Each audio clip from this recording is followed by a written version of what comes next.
interpelanca me Ministrën e Shtetësisë, e cila duhet të shpjegon të shqiptarëve pse mbeten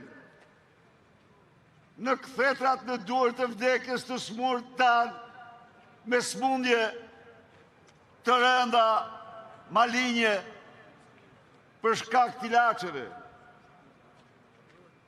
Zgjidhja ishte të votoj në përmbysje të kushtetutës që ajo nuk mund të bënte interpelancën.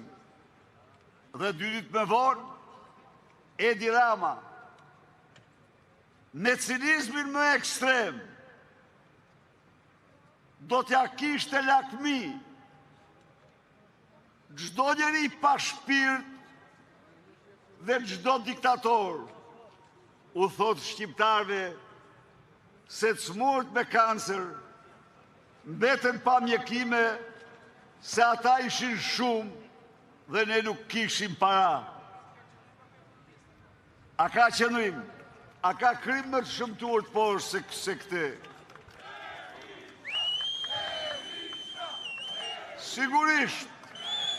Sigurisht që para kishte dhe jo aq sa kërkonin ata, por ju garantojnë ju dhe 10 herë më shumë, pas kime vështirësi. Dhe nuk ka vend në Europë as në Afrikë që ato të mungojnë. Dhe se mungesa aty e ilaçeve përbën një krim të vërtet. Por parat i përdor Edi Rama për të depozituar në bankat offshore. Parat i rëmben për të transportuar me aeroplanin e tij në dispozicion. Parat i përdor për të udhëtuar me avion taksi 22 milion euro, për të ndërtuar këtu pas kryeministrisë kopshtin e Edenit për të kënaqur sytë e tij dhe për të vjedhur bashkë me autorin e tij. Parat i përdor ai për të ble vetura super luksoze, super të kushtueshme. Shishe vere 34.000 euro. Parat i transporton ai me avion në tij.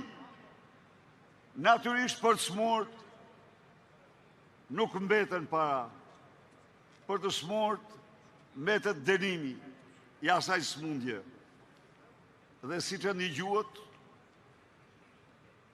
duke ju drejtuar këtyre smurë u thot se unë kam dhe eksperiencë të hidhur personale. Tani do i them këtu, nuk ka paftërsi më të madhe se kjo që i bërë ti. Sa jo eksperienca personale që ke ti, dhe unë uroj që ta kaloj me sukses të plot, ka marrë çdo mjekim që ekziston mbi tokë.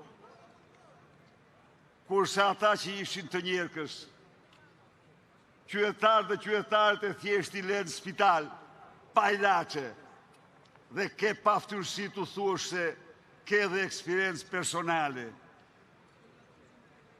Ke paftërsi personale, pa mëshirësi të plot. Ndaj dhe e mbyll parlamentin, sepse donë që këto të mos i thuën në sy, donë që këto të mos ja marrin vesh qytetarët. Por në qoftë se ti kishe një eksperiencë personale, ajo duhet ishte një detyrim shumë herë më i madh për të bërë për secilin fëmijë dhe të rritur, burrë dhe grua, i agresuar nga ajo smundje, të ketë të njëjtat ilaçe. Por natyrisht, ajo s'mund tjetë, se pa ata për ty janë qenje inferiore, qenje për të përçmuar, qenje për të vjedhur, qenje për të larguar nga Shqipëria.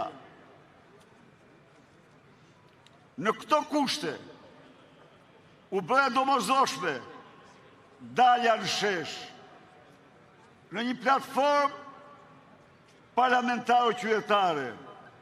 Miqtë e mi, Shumë kanë pyetur, po ç'është kjo foltore? Çfarë është kjo platformë? U rikujtoj se nuk është një gjetje origjinale e Partisë Demokratike as e opozitës. Një platformë e tillë në një fushë tenisi transformoi Francën dhe Europën gjatë revolucionit.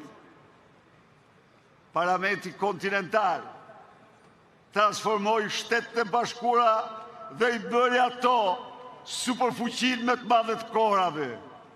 Foltoria me qytetar e çliroi opozitën.